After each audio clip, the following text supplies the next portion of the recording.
Something in between के 186वें episode में आप सभी का स्वागत है। कोरोना के नए सिरे से प्रचंड रूप धारण करने के बीच एक पत्र चर्चा में है। चर्चा में इसलिए कि यह पत्र हमारी राजनीतिक व्यवस्था की बेशर्मी को बेपर्दा करता है, संवैधानिक संस्थाओं की रीढ़ विहीन होने की कहानी कहता है। पत्र यह भी बताता है कि देश में कोरोना के खिलाफ जंग ने रसूखदार बनाम असहाय का रूप ले लिया है। मतलब कोरोना से निपटने की सारी जिम्मेदारी निरीह जनता पर है। रसूखदार लोगों ने कोरोना प्रोटोकॉल या देश का संविधान लागू नहीं होता। पहले चर्चा सबकी कली खोलने वाले उस पत्र की जिसे पश्चिम बंगाल के डॉक्टरों के एक सामूहिक मंच the joint forum of doctors ने चुनाव आयोग को लिखा है। डॉक्टर्स के इस समूह ने चुनाव आयोग के समक्ष चुनाव प्रचार के दौरान कोरोना प्रोटोकॉल की उड़ रही धज्जियों की याद दिलाई है। इस बात पर आश्चर्य जताया है कि आखिर बड़े पैमाने पर प्रोटोकॉल के उल्लंघन के बावजूद चुनाव आयोग हाथ पर हाथ धरे क्यों बैठा है। समूह ने चुनाव आयोग को अपने पत्र के जरिए कई अहम सवाल पूछे। समूह ने पूछा है कि क्या आपने कभी गृह मंत्री अमित शाह को चुनाव प्रचार के दौरान मास्क पहनते देखा है?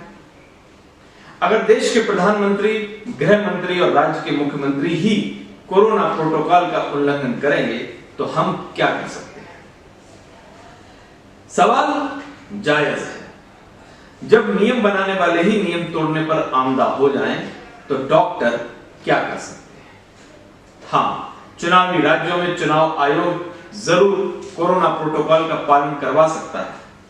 पालन नहीं करने की स्थिति में कठोर से कठोर कार्रवाई कर सकता है। फिर सवाल यह भी है कि चुनाव के दौरान कोरोना प्रोटोकॉल खुद चुनाव आयोग ने तय किया है। जाहिर तौर पर ऐसे में प्रोटोकॉल से जुड़े मामले को संभालने की जिम्मेदारी भी उसी की है। मगर रोड शो, चुनावी रैलियां, डोर टू डोर कैंपेन में कोरोना प्रोटोकॉल की धज्जियां उड़ रही हैं। दूसरी ओर चुनाव आयोग अपने मुंह में दही जमाए बैठा है। कभी खुद ही पश्चिम बंगाल का चुनाव प्रचार देखिए। आप खुद देखिए कि अब तक आधा दर्जन से अधिक रोड शो कर चुके गृह मंत्री ने इस दौरान मास्क लगाया। उनके साथ चल रही भीड़ से सोशल डिस्टेंसिंग का पालन हुआ। मुख्यमंत्री ममता बनर्जी कई बार मास्क लगाए नजर आई, मगर उनका मास्क महज प्रतीकात्मक था। मतलब उन्होंने मास्क नाक के नीचे पहन रखा था। इसी प्रकार तमाम बड़े नेताओं की रैलियों पर नजर दौड़ाएं। आपको एक भी नेता की रैलियों में कोरोना प्रोटोकॉल का पालन होता नहीं दिखेगा। अहम सवाल दूसरा भी है। सरकार द्वारा तय कोरोना प्रोटोकॉल कहता है कि कोई भी व्यक्ति अगर कोरोना संक्रमित के संपर्क में आया पाया गया तो उसे आइसोलेशन में जाना होगा। मगर क्या यह ऐसा हो रहा है? इसके लिए एक ही उदाहरण काफी है।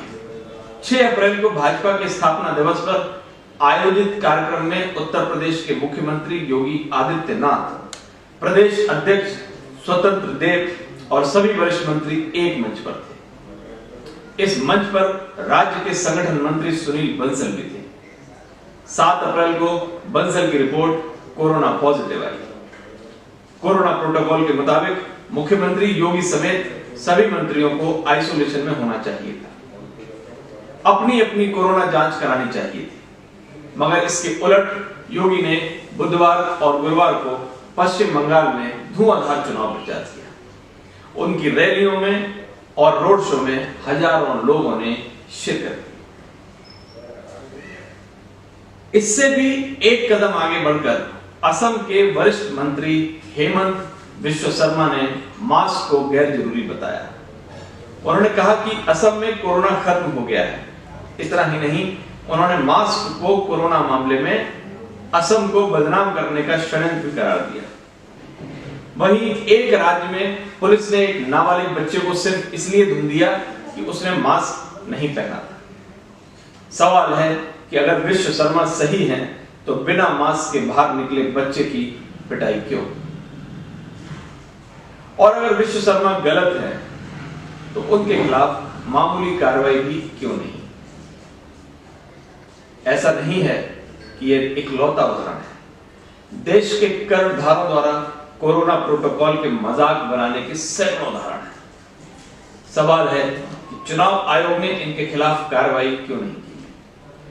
आयोग को इस मामले में सख्ती दिखाने से कौन रोक रहा है? ऐसा लगता है कि कोरोना के खिलाफ जंग ने देश में एक लाइन खींच दी है। रसूखदार लोगों के लिए कोई कायदा कानून नहीं है।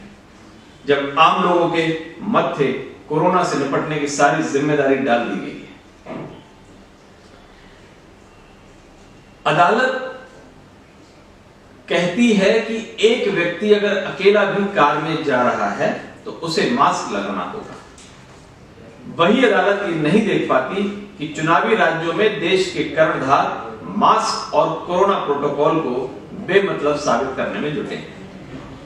अदालतें अगर वाकई कोरोना महामारी को लेकर इतनी ही संवेदनशील हैं तो वह इन मामलों में स्वतः संज्ञान क्यों नहीं लेती?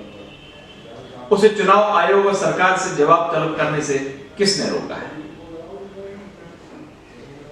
बात फिर इंडिया और भारत की है। रसूखदार बनाम असहाय की। गरीब मास्क न पहनने पर चालान भरे, पुलिस वालों की पिटाई झेले, अस्पतालों में बिना बेड के मरने पर मजबूर हो, इनकी दुकानें जब चाहे बंद कर दी जाएं, सड़कों पर बेसहारा और पैदल चलने पर मजबूर कर दिए जाएं, रोजगार और रोटी के लिए तरसें और देश के नेता और कर्णधार रैलियों में भीड़ जुटाकर भाषण दें, वह भी बिना मास्क। आजादी के 7 दशक बाद इससे बड़ा शर्मनाक चुटकुला और क्या हो सकता है? सवाल है कि क्या अपना देश चुटकुला बन गया है? हम बनाना डेमोक्रेसी हो गए हैं? ऐसा प्रजातंत्र जहां संवैधानिक संस्थाएं अंतिम सांसें गिन रही हैं, आम लोगों के अधिकार रसूखदारों द्वारा मसले कुचले जा रहे हैं। आखिर कहीं तो इसकी इंतहा होगी। नमस्कार।